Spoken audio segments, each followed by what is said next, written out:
Hey, it's Chronologically Gaming, the only channel that's perpetually retro because we're playing every video game in order of release. Welcome to the Backlog, where we're checking out all the video games that we didn't play when we originally aired them on the show, which means we want no game left behind. So where are we going? Well, we're going to 1973.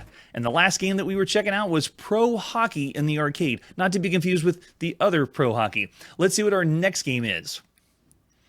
So all these video games were released at some time in 1973. The release dates for these video games are extremely rare and hard to come by. Our very next game is soccer, just soccer, in the arcade. Let's take a look at the advertisement flyer. Not to be confused with soccer that was for the Magnavox Odyssey or Super Soccer that we saw in the arcade. This one's just soccer.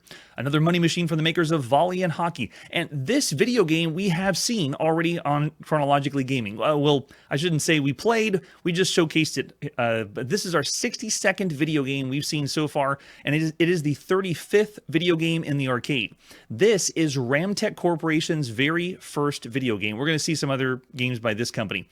It is yet another ball and paddle video game, the 34th that we've seen so far, and because it's calling itself soccer, this one is the 5th video game that has a sports theme based on European football or soccer.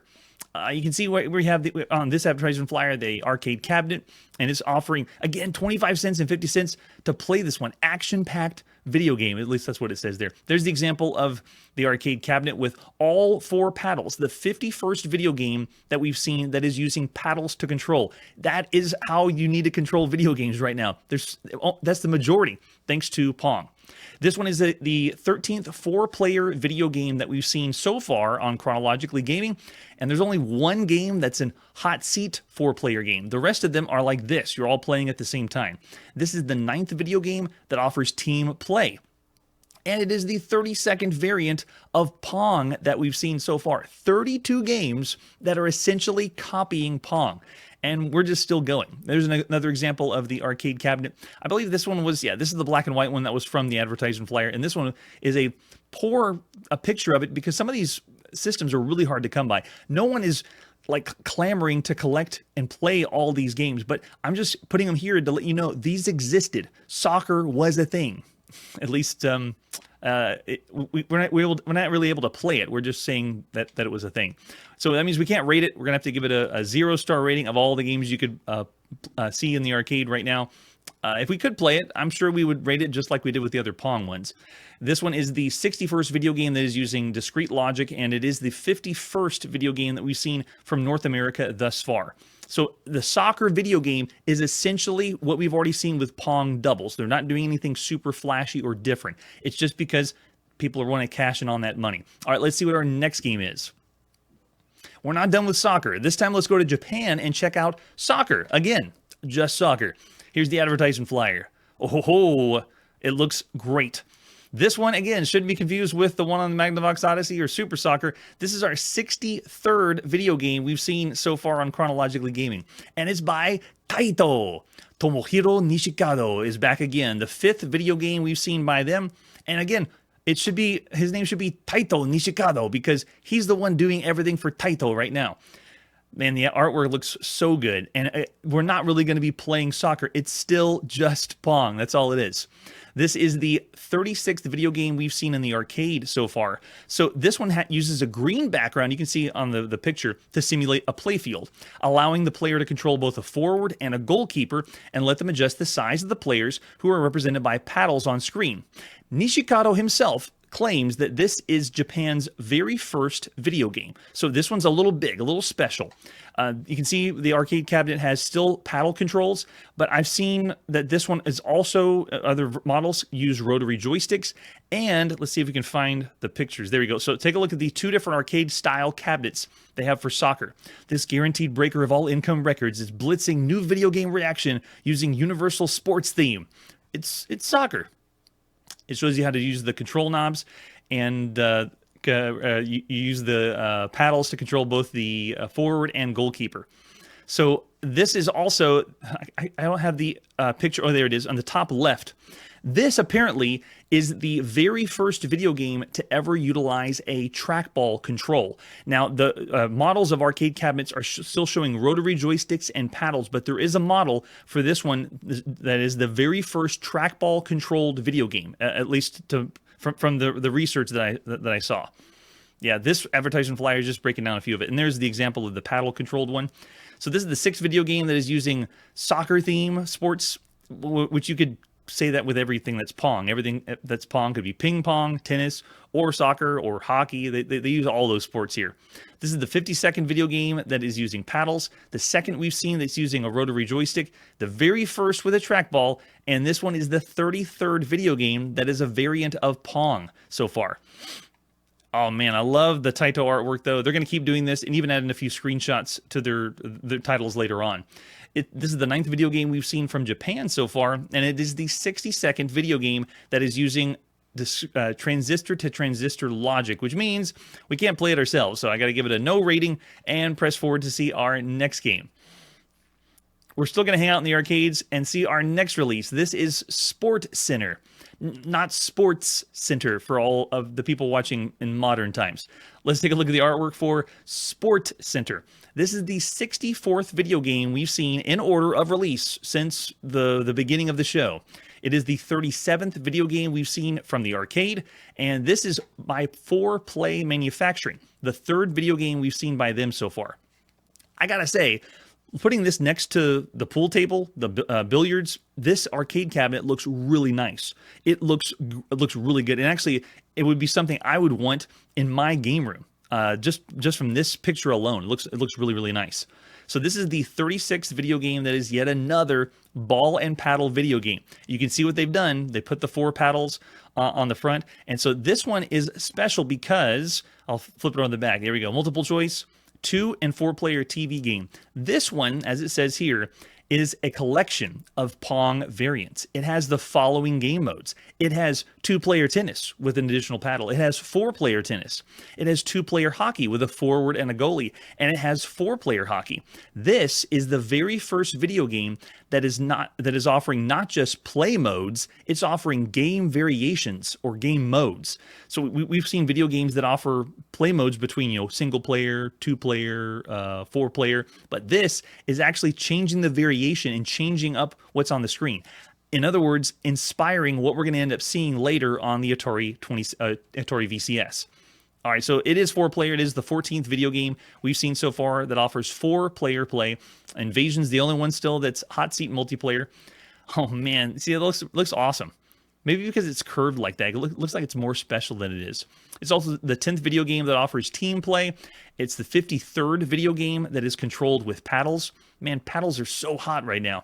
And it is the 34th video game ripping off Pong that we've seen so far. All right, so again, North America is where this came out. The 52nd game we've seen from North America, and the 63rd game using discrete logic. So sorry, Sports Center is another one we can't play ourselves. I'd love to play it, but I'm pretty sure we will end up playing this or something sort of similar to this because we're going to see that on home consoles like the Atari later. All right, after that, let's see what our next game is. Coming up next, we're still in the arcades. This is TV Hockey. Not to be confused with Hockey TV that we saw earlier by Sega. Let's take a look at the advertisement flyer for TV Hockey. Now we're already starting to get the titles mixed together. It feels like we've already played something like this. So this one is the 65th video game we've seen on Chronologically Gaming, the 38th that's appeared in the arcade, and the second by Amutronics. They also did TV Ping Pong. Now you can see what we have in the advertisement flyer. Exciting's where it counts, and it's still 25 cents, 50 cents, released at some time in 1973. These advertisements and these companies that are putting these games out are trying to cash in on the success of Pong. Hopefully, by now, if you've been tuning in on the show, you realize just how much Pong was out in the arcade. There is way more than I ever thought I would see. This is the 37th ball and paddle video game we've seen, and the 7th video game that's using a hockey theme. So I know it's called hockey, and we're marking the games that are called hockey, but up to this point, nothing is really hockey. It's all just Pong. This one is 4-player compatible. It's the 15th video game that allows 4 people to play, and the 11th video game that offers team play. but there's nothing special it's doing about this one. You can even see on the screenshots, it's not offering different variations or game modes, but then again, the only thing that's doing that right now is Sports Center. All I have is the front of the advertisement and the back of the advertisement. This one is the 35th variant of Pong so far, and the 64th game that's using transistor to transistor logic. So, no microprocessor, and we can't play it ourselves. So I gotta say, no rating for this one too. I can get the gist though. It's Pong. All right, let's see what our next game is. We're still in the arcades. Next up is TV Ping Pong. Not to be confused with the one that Mutronics did. This is a different TV Ping Pong. Too many Pong games. Here's the advertisement flyer for TV Ping Pong, the 66th video game we've seen on the show so far, and the 39th video game in the arcade. Can you believe going to the arcade and there's only 39 video games like total in the arcade? It's so early in the video game world. It's a smash slam. It's a real hit. Chicago Coin's TV Ping Pong. This is the second video game we've seen by Chicago Coin after Olympic TV hockey, and it is the 38th ball and paddle video game. It's the 5th with a ping pong theme, and I know Pong could be called a ping pong thing, but I'm saying they're just actually calling it a sport. They're saying you're playing an electronic sport game is what they say on the advertisement flyer. Yeah, all you need for TV Ping Pong. This one is the 55th game we've seen that you control it with paddles, and the 36th variant of Pong. This one was involved with a legal dispute. It's the 11th video game that was involved with some lawsuit because there's all copy in Pong. There's a terrible picture of what the arcade cabinet looked like. We have a better one. Yeah, this advertisement flyer looks better than that. And this one is the 65th video game that is using discrete logic, and the 54th video game we've seen from North America so far. That's how early we are. Another one we can't play ourselves, so I'll have to say we're not able to rate it. Maybe we'll go to a really ancient vintage arcade and check out these ourselves, but for right now, we just have to say can't rate them. We can just showcase them. All right, let's see what our next game we're going to showcase. Next video game is TV Table Tennis. You can see where this is going. It's all a bunch of games advertised as sports games when they're really not sports games. This one's also known as Wham Bam. Thank you, ma'am. There's the arcade cabinet. It says color split screen, start play, alternate serves and dimensions. And they're doing what they did with the very first computer space. They're trying to pretend like it's a car and have a girl help you advertise it. This is the 67th video game we've seen so far on Chronologically Gaming, and the 40th that has been in the arcade. This is the very first game by PMC Electronics, and the 39th video game that's a ball and paddle game. The Wham Bam is a color overlay version of it. So if you can see on the screenshot, one side is one color, the other is the other side. So it means that they can have two colors on either side of the screen. We've already seen Wimbledon, which was a full color video game, but TV Table Tennis, you can see this is the original one. That's the black and white one, and then they put the overlay over the top. We've already seen this is the 27th video game that is using a overlay on the screen, thanks to all those games we saw in the Magnavox Odyssey.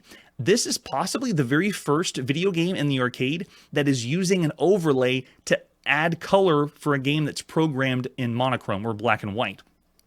So I think so. Everything else we've seen up to this point, they just boasted, it was just one color, besides Wimbledon.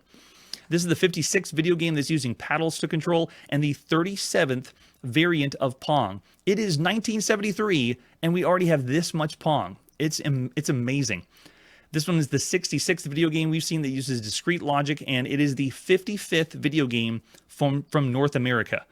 And it's called Table Tennis, so they're marketing it as Ping Pong, which is the 6th video game that is a sports theme, at least advertised that way. But it's all Pong. Does it even have anything? Yeah, it doesn't say anything specific about it. This is the example of the arcade cabinet as Wham Bam without the overlay. You can see that it's just monochrome, but there isn't anything turned on for that one. Well, Wham Bam!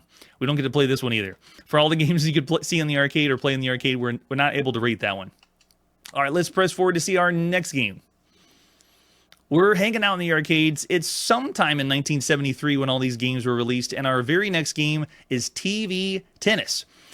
Again, another sports game that really isn't a sports game. Here it is, Chicago Coin's TV Tennis. So many of these games. This is the 68th video game we've seen on Chronologically Gaming, and the 41st video game in the arcade. This is the third time we've seen Chicago Coin Machine, and it is the 40th ball and paddle video game. 40 games. that are using the Pong theme. Outstanding cabinet design. Yes, the wood grain is outstanding. And you can have fast-moving profits because you're charging people so much to play. It's 25 cents and 50 cents again in 1973. It's just amazing. And this is all I have. There's only this advertisement flyer for this game. This one is a tennis-themed game, the 8th video game we've seen that's a tennis theme, and the 16th 4-player video game. Invasion on the Magnavox Odyssey is still the only 4-player game that has a hot seat style. And this one is the 12th video game that's giving you team play. The 57th video game that's controlled with paddles. The 38th variant of Pong, and the 12th video game that's been involved in a legal dispute. So this one had lawsuits involved too. And I'm pretty sure they're all coming from Atari. I hope they're all coming from Atari since they did it first. This one is the 56th video game released in North America, and the 67th video game we've seen that is using discrete logic. That's essentially all of them. Everything we've seen so far uses transistor to transistor logic. So I have to say, we didn't play it ourselves. I have to give it a no rating. So exciting here in 1973. Let's see what our next game is. Our next video game is TV Tennis. Another one. Like, there's so many of these games that are out there, all being pumped out. They're just saturating the market right now. Here's the advertisement flyer for TV Tennis. This one's by U.S. Billiards. Very first time and maybe the only time we've seen U.S. Billiards. And by U.S. Billiards, I mean the pool billiards company. They wanted to throw their hand in the ring making a video game. This new craze in 1973. This is our 69th video game we've seen so far on Chronologically Gaming, and the 42nd game that we've seen in the arcade thus far. This one is the 9th video game that's using the tennis theme. They have a picture of someone playing tennis, but it's just Pong. It's a ball and paddle game. The 41st ball and paddle game we've seen so far, and this one is allowing 4 players to play. The 17th video game that's 4 players, and the 13th video game with team play, allowing you to play with teams. They really want to get as many people as they can crowded around these cabinets to pump as many quarters as they can. This one is the 58th video game that is controlled with paddles. And a lot of that also comes from the Magnavox Odyssey because it uses paddles for that home console. This one's the 39th video game we've seen that is a variant of Pong. This Pong is just completely taking over the arcade. Almost every video game we've seen, I mean, look at this. We have the 42nd video game we've seen in the arcade, and 39 of them are like Pong. So when you went to the arcade and you were going to play a video game, you were playing Pong right now because that's all there was. This is the 57th video game that was released in North America, and the 68th video game that is using discrete logic. I feel like I'm beating a dead horse, just saying the same thing, because they're literally copying, and some of these clones are legitimate copies of the board of Pong. Amazing. So there's a crude picture of the TV Tennis arcade cabinet, and there you go, a little bit better on that side. A little sleek, a little silver, but you can tell what I meant by the color. The screen was always monochrome unless someone put an overlay over the front, like we saw with Wham Bam, or if you were playing Wimbledon in the arcade. Or at home. Everything on the Magnavox Odyssey had an overlay too. Another one we can't rate ourselves because we didn't play it. So no rating for TV Tennis. Let's press forward to see the next video game. There we go. It's Chronologically Gaming. We play every video game. We're seeing every video game in order of release. This is Volly. I got a little footage that I found online of Volly, the system itself in action, or at least in the attract mode over on the left side. This is our 70th video game we've seen in order of release. The 43rd video game that's been released in the arcade, and this is by Ramtek. Take a look at the advertisement flyer we have for Volly. There we go. This is the second time we've seen Ramtek, and the very first time we ever saw anything by Volly Industries. This is tennis and hockey, and also known as Volly Power Play, or Happy Hour Cocktail Table, or Pro Hockey, or Scoring. This game, this cabinet, I'm just covering all of those. This is essentially the same game, but it has like 6 names it could go by. So this one's another ball and paddle game, the 42nd we've seen on Chronologically Gaming, the 59th video game controlled with paddles. When you said you're going to play a video game in 1973, you were going to control it with paddles. And this is the 40th video game that's a variant of Pong. and in Canada is when it first was released. Volly Industries is from Canada, so this is the very first video game that we have originating from Canada. It did go to other regions after that. So you can see this is tennis, hockey, and it's not changing modes like it did with Sports Center. This one is different arcade cabinets that are essentially the same in this umbrella of systems. So there's an example of Volly. Oh, there we go. We got a picture of the screen, which I think someone... See, it looks just like Pong when you see it there. But it was boasting lots of sports, different arcade cabinets. Another video game that is using transistor-to-transistor logic, the 69th video game that we've seen. So we have to give it a no rating, even though we got a nice flashy video of the system itself. It looks really good from that video clip on the left side. Awesome. Well, there's Volly. Let's see what our next game is after this commercial break.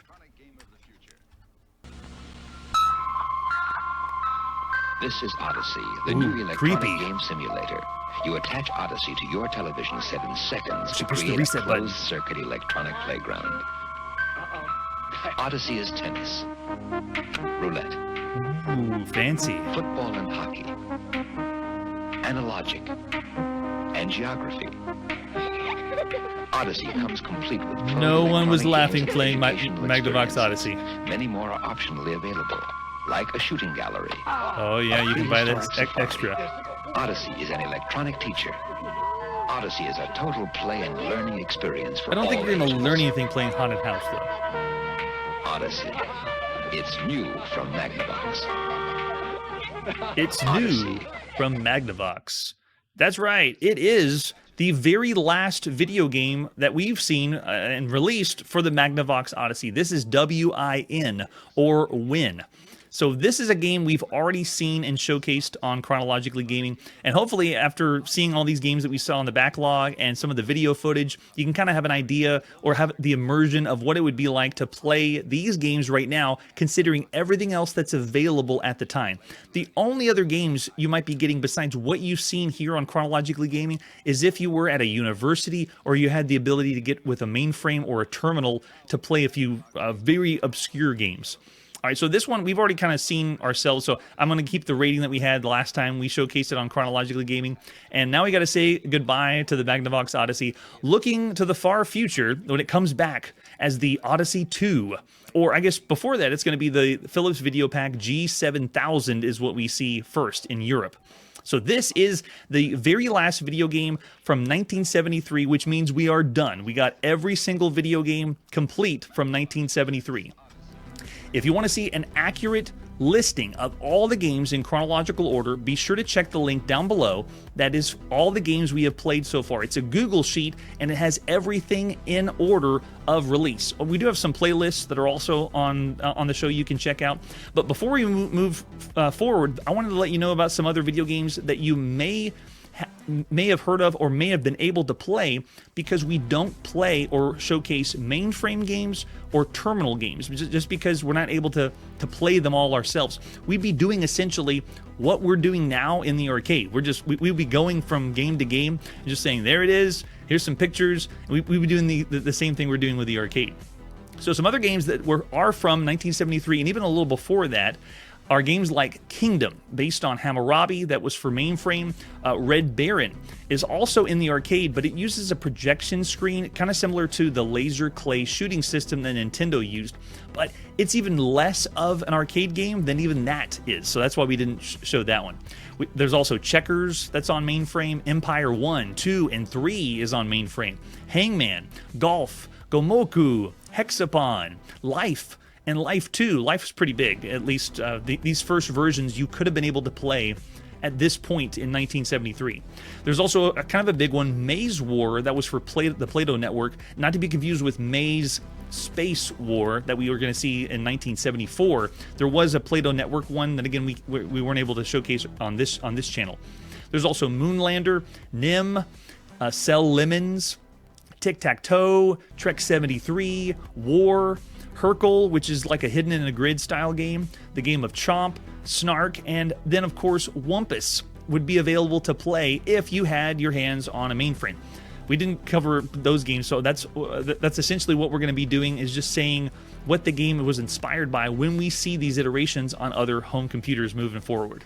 All right, so next time on the Chronologically Gaming Backlog, we check out all the video games we missed from 1974, including the first character that looks human, the first real racing game, and Touch Me. No, really, don't. I'm talking about the video game. That's it for today, and like I always say, video gaming all started here, and Chronologically Gaming, we'll see where it goes. Hey everybody, thanks for checking out the channel and joining me on my quest to play every single video game in order of release. We'll be streaming live every weekday at 9 p.m. Central, so join us and let us know if we missed any games along the way. This video would not be possible without Launchbox, RetroArch, and MAME. Tell all your friends there's some crazy guy named Chronologically Gaming trying to play every single video game. We have links down below that'll send you to places like our Discord and Patreon, and one that says all the video games we've ever played. If you go there, it's a list of everything, and you can click right to the game you want to see. Chronologically Gaming is the name to look for. We are Perpetually Retro, and we will catch you next time.